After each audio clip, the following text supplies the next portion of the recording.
Well, I'm at the training center. You'll notice I'm in the monster truck. I'm in Amy's vehicle. Took the dogs to the barn today, so blow some steam off, I guess. Anyway, we had I don't know why these lights are all on. Anyway, whatever. We had a good night last night. Enduring strength was second. Somebody said, geez, it would have been nice if you'd have stayed in the 2-hole. Oh, thank you. First off, congratulations to the people that own him. He's finally turned into a nice horse. You can see the horses like Enduring Strength, Sebastian Yu, who's the other one? A few of the horses that are really ornery to start out, they take time. They take a little bit longer. Much like training the horses down, it takes time to polish them up. Some polish up quick, some don't. And it took a good 4, 5, 6 starts and a lot of training for Enduring Strength to get it. Changed his headgear. You could see he was a bit of a runaway in Georgian Downs on us. I was hoping to get him in the 2-hole and let him relax.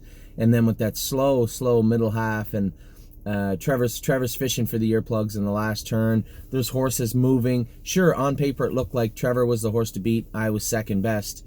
But you never know when you're racing horses. And the last thing I wanted is somebody to come first over, you know, get head and head with Trevor, and then we never get out. Or even worst case scenario, because of the traffic and getting jammed up, Enduring Strength makes a break.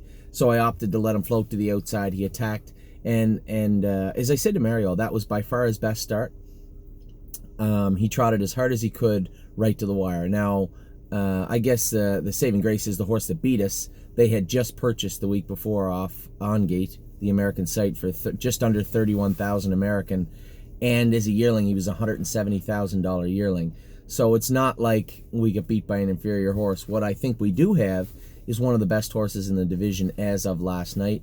He's quick, off the gate. He'll now settle and behave in a pocket the way we need him to, and he'll attack. Sure, if I had been certain we could get out at the head of the lane and trot from most of the way down the lane to the wire, I think maybe I beat him, maybe I don't. Maybe his horse was just lollygagging a bit in the last turn, and when he cut him loose coming out of the turn, he was going to trot hard, in which case we would have been right together at the wire.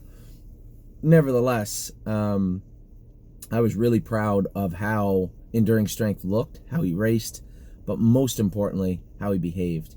And that is, especially from an Angus Hall after you get into the races, that's not an easy feat. And very proud of how he raced last night. Did very, very well. What else do we have? On Monday, we raced Marzank Hanover, Miss Brampton Beast, and Inland Beach. They all raced good. I think I had somebody say to me after, you know, Miss Brampton Beast should be better than that. What do you mean? She paced 54 last quarter in 28. You know, it wasn't that long ago a filly that could pace 54 was a very, very good gold horse. Now they go 51, 52, and that's every year it's different. In the past in Pennsylvania, we would have had some sire stake horses this year, not just Harness AM and Knockdown Dragget was there, but some of the other fillies. I mean, Path of Totality's trotted twice now, I think, in 56. And, you know, that should be more than enough for a 2-year-old trotting filly. It just depends the jurisdiction and the year. So, you know, as I said to everybody, first and foremost, we got some good horses. They're not going to dissolve or evaporate or turn into pumpkins on December 31st. We still got the horses. And the way that we purchase them, and this is so, so important, the way that we purchased these horses was in a manner in which if they did make $20,000 at 2, we got some of our money back, but they held their value, and we should be able to write with a black pen at some point. And that's not something everybody can do. A lot of the people in this industry, it seems like they're okay with feast or famine. You know, they're okay with having the best horse or taking a bath. And I like to stay closer to the middle. A horse like Path of Totality was a $10,000 yearling, made $21,000, and can trot in 56, which makes her worth quite a bit of money. I've been happy with the way most everything's turned out so far this year. And I think everybody else should also. It's been a tremendous year for us, and I hope to keep it going. Now, we broke all the babies, so we got 7 babies here, another one on the way from Illinois. I haven't done quite as good a job marketing and advertising the sales as we did because we haven't had the big sales come up yet. So it was my phone in Delaware. I got to show you guys some horses. We got some videos. These horses, some of them look really, really good. And none of them look bad. So they all seem like they travel proper, they travel clean, and they got good attitudes. The well said, "Whoo, she's a fiery little bugger," but looks good. I wanted to go with that horse. Anyway, and looks good. So I'm happy with the ones we've got. We got First Glance in the barn now. For those of you out there that own some of the gray, thinking out loud, he's here. He's got his front shoes on. He's jogging. He looks good. And then, of course, we have the Whom Shall I Fear, Fox Valley Britska, a colt. I apologize. I announced him as a her the other day. The colt is on his way from Illinois also.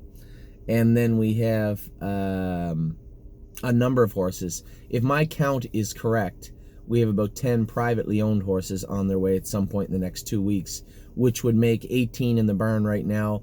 I fully expect to purchase 2 horses out of Morrisville and 2 horses out of Goshen. Not just any 2. There's 6 that I like, 4 that I'm kind of iffy on. It would really depend on the price.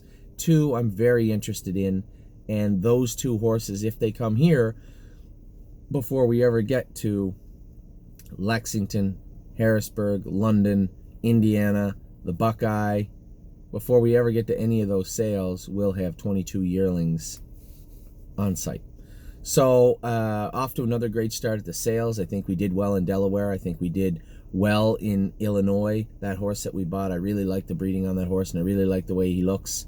Angie sent me some more photos, and they're impressed with the horse also. As I said, it's all about value shopping, and a lot of people don't buy into it or don't believe it, and some people say, well, we should get better horses. I'll talk about that also for the people out there that are looking to buy something. I'll talk about it quickly, and this is how I unpacked it and laid it out to a couple of our clients last night. So every year we usually look to buy a rather expensive horse, to see if we can also buy a horse that's supposed to be a good horse. Even though the stress level and the level of possible loss is greater, much higher. But I suppose the more boxes you tick, so to speak. So confirmation, family, look. As you check these boxes off at the sale, obviously the potential cost of that horse rises.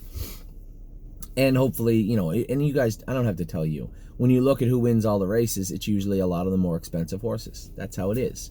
We try to pick away and do the best we can, but, we're not buying horses to compete against $300,000 yearlings. We're trying to, but the reality is that we're doing the best we can to punch above our weight class.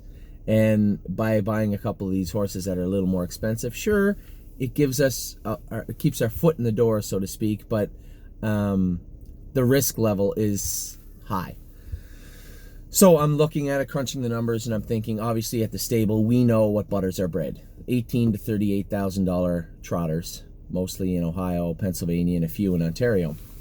We haven't got our foot in the door yet in Indiana properly. Illinois, there's money coming next year, but I just couldn't purchase any of the horses that we're selling in Illinois. The sires are weak, the dams sometimes are weak, and the prices are way too high. I just couldn't justify it, and I wouldn't do it. So if we buy something privately or maybe in another mix sale somewhere, so be it. But I can't just buy a horse to buy a horse. So I looked at, if we were to spend low 6 figures, where would that put us? If you did it in Pennsylvania, you might be in the top 50 most expensive horses. So you'd really just be buying a horse. And that might be the low end of the top tier, right? Not really something I'm interested in. I don't think you have to spend 6 figures in Ohio. We've proven that, especially with the horses we have. I'm quite confident and happy with the way we've been spending and racing in Ohio, and it doesn't necessitate any 6-figure sales. In fact, the only time I came close to a 6-figure purchase was we were out at $95,000 last year on the colt that was purchased by Courant AM, the people that own a lot of the good horses. The Mealanders have them, I believe. So they ended up selling that horse for $6,500 in the mixed sale. So that would have been a dramatic loss, assuming that we would be in the same position they were. So I don't know if Ohio is a place to spend that money. Ontario, I think people are so damn terrified in Ontario to spend that extra 30% crossing the border with the exchange rate that they congregate in London and end up overspending for horses there. The problem I have is outside of Forbidden Trade, who won the Hamiltonian, obviously, there hasn't been a lot of Ontario effectiveness on the world market. And that's nothing to do with Ontario, and more to do with what happened in Ontario in 2012 when the slots left, right? Everybody started selling selling their brood mares, or getting rid of them, and now what we're left with is this tiny little sliver of very talented looking mares in the top tier, a mixed smattering in the middle class, so to speak, and then you have this bottom class where everybody's trying to buy them in hopes that they're better horses, much better horses than what they look like they could be. They don't look as good as the horses in Lexington sometimes, and they aren't bred as good as the horses in Lexington sometimes. So what happens is, geez, everybody wants to call me. What happens is you overpay for what you actually have. So I wouldn't recommend it in Pennsylvania. Wouldn't recommend it in Ohio for two very different reasons. And in Ontario, you have to be very selective when you're purchasing in Ontario. I think we've done well. Capistrano and Need Your Opinion, both private horses that were sent to us. Miss Brampton Beast, again, I truly believe she's a good filly, and she's coming on. She looks like she's going to be a good 3-year-old also. Not a ton of money made, what, $13,000 or something. And another private, Inland Beach, privately sent again. Now, Canadian Titan we purchased. I think she's one of the contenders in the grassroots circuit. Nothing wrong with that. I have every reason to believe she'll be a contender in the gold circuit when she gets a little bit older. Big frame, big filly, lots of speed. Anyway, what I'm getting to, and I think you can do the math quick. The one place that we're a little leery to race in because of licensing is New York State. Now, I believe we can buy one of the better bred horses in New York. You know, a lot of people want to stay away from the halves, but if we're spending that kind of money, we're hoping for something to race in the Grand Circuit. Sure, we can use some of the little half-mile tracks as stepping stones, much like, Jesus, I can't remember that horse's name. The good 2-year-old trotting filly. I was second to her in Yonkers in '56. She won the big race at the Meadowlands. She's probably the best 2-year-old on the planet, her or Sister Sledge, or the other filly of Burke's, I believe. But New York bred, you know, and just doing the quick,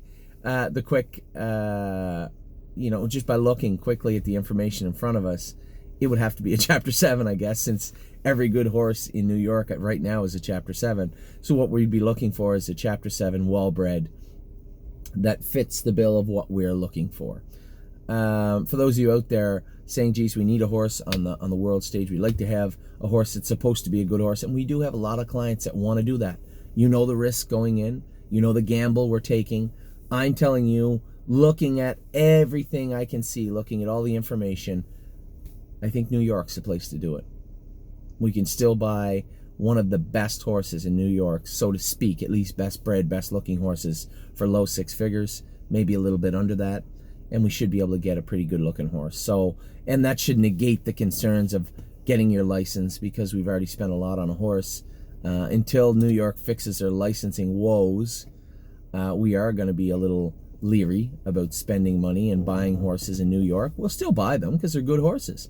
I think that Brushcut is a very good horse. I think Arctic Force, very good horse.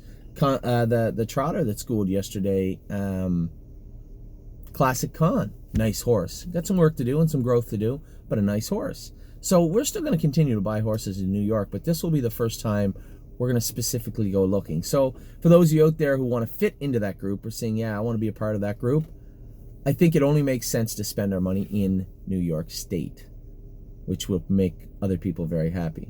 Unnamed, Mark Treffy. But I think when you just lay it all out on the table, you unpack the entire landscape of horse racing in North America, it only makes sense. You're just buying a horse in Pennsylvania. You don't need to spend that much for Ohio. You're spending too much in Ontario. That only leaves New York State. Really, that only leaves a Chapter 7. So for those of you out there doing your homework, want to help out, want to be a part of that group, to spend quite a bit of money on a horse or maybe two, I guess we could look at Pacers. I don't really know. But if we're looking at trotters, I suppose it would have to be chapter 7. So that's yesterday, today, and also big news for those of you who have waited 15 minutes and 10 seconds. Sunshine and Shade qualified yesterday, and he's getting better and better and better. And I keep telling people, I know it's frustrating when I give you a date and then we can't stick to it, but realistically, the horses are the ones that necessitate the dates, the calendar dates. When are they ready? When are they going to race? Took her time, did it right, schooled Sunshine and Shade once, trained him a bunch of times before that. 58 last quarter and 27-1 last half, 56-2. James said he was very good. Mary would like to qualify him once more. I agree, qualify him once more. I think we're going to point him towards the autumn series coming up, but there are other things on his calendar, and we will see how he races in his first 2, 3, 4 races before we start talking about anything other than the autumn series. But for those of you who hung in there and waited for the waited a long time for the arrival of Sunshine and Shade, 58-1 last half, 56 last quarter, and 27-1, should have put a smile on your face. Certainly put one on mine.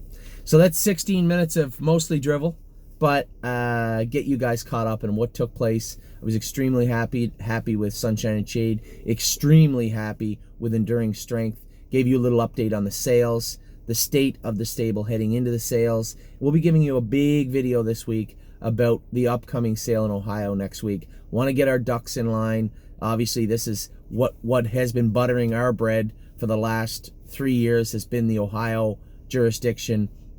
Want to make sure we're present again. I do have a number of horses picked out in the select sale, a few in the Buckeye. We've already bought some, but this is the big one coming up. So for us, one of the biggest sales of the year, if not the biggest on the calendar of the stable.ca, is next Friday. Not this Friday, next Friday, September the 13th. And the viewing for those horses will be Thursday, September the 12th.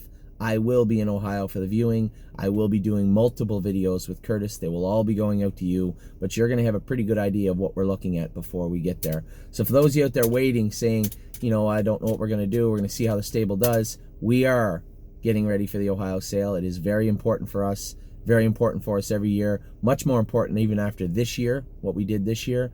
So that's it. That's 17 minutes and 32 seconds. I'll be back to you guys soon enough in the next few days. Little teaser about what we're looking at in Ohio, and then something a little more concrete at the start of the week. It's been a great week. It's been a great weekend. Kicking off another good week.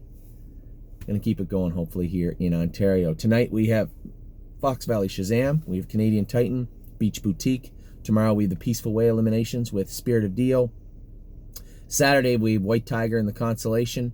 And then we have West 52nd and Ailsund in their consolations also. Just a ton going on. Talk to you guys soon.